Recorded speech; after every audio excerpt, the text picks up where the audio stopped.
Number 2, reading aloud your daily text.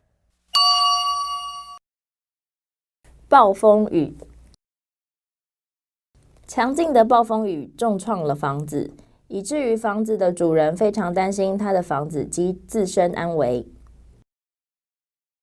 他的房子和邻居的房子被大风雨及闪电毁损。一早，他眼前的景象不是太糟糕，但是树、花园和图书馆都被摧毁了。Hi, everybody, and welcome back to the second part of our class. We are going to do some reading now, but not just reading quietly, reading aloud. Now, you follow along and listen, and when I'm finished, you read the article aloud. 不要忘记，你不可以就是很安静的念，你要用很大声要念出来，然后12秒你就可以练习你的绘画技巧，还有你的阅读技巧。Now, listen along while I read the article out first. Here we go. The storm. The indelible impression of a terrible, dark cloud, as black as ink, and so impenetrable, probably detectable by satellite. I should have checked it out on the internet. Extreme damage was predictable, and so my growing fear was permissible.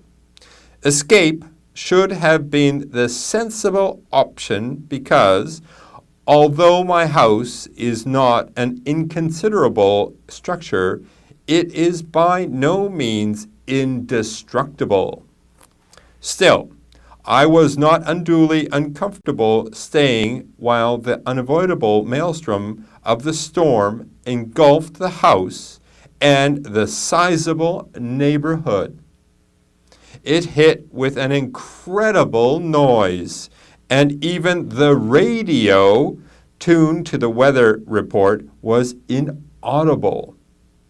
My unbreakable glass windows broke and on one side of the house. The lightning was terrifying and remarkable for its dazzling brightness.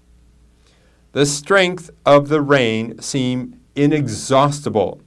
The walls, designed to be durable for 100 years, became permeable and started to leak. My survival became questionable, and my amiable neighbor rang me on the phone in terror. He had a sizable hole in his roof. I warned him about the danger of electrical voltage, so he hung up. Suddenly, my lovable dog began to howl and hid under my bed. The irresistible rain and thunder lasted all night, but towards morning there was an imperceptible change. Little by little, the storm disappeared. When it became possible to see with the morning light, I checked my home. Extensive damage was plausible, but no, the roof was still on. Some trees had fallen down because they had not been flexible enough.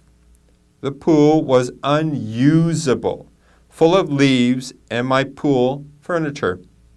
My valuable car was still drivable, and my piano downstairs was still playable. The food in my pantry was still edible, although my herb garden was now indistinguishable from the general garden mess. Unfortunately, the books in my library were all wet and unreadable. Overall, however, things were quite passable. In fact, compared to my neighbor, whose home was indescribable, the damage to my home was negligible. I'm sorry to babble, but you know I have a thing for words with ibble and abble. Now that's it for the article. My goodness, was that ever tricky? That was kind of difficult. 哇，这篇文章很有趣啊！我觉得写这篇文章是很厉害的一个人啊。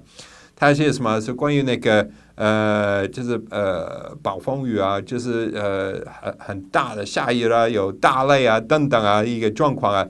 可是他用很多的形容词都会用那个 IBLE 或者 ABLE 的一些单词啊，这也蛮有趣啊，所以说不定你要念这个好几遍你才可以看得懂啊，可是都要试试看啊，这个是真的是很好玩、很有趣的一篇文章。Now that's it for our reading. Don't forget to read this article aloud, not just quietly, but read it aloud to get your speaking practice as well as your reading practice. Now let's go on to the next part of our class.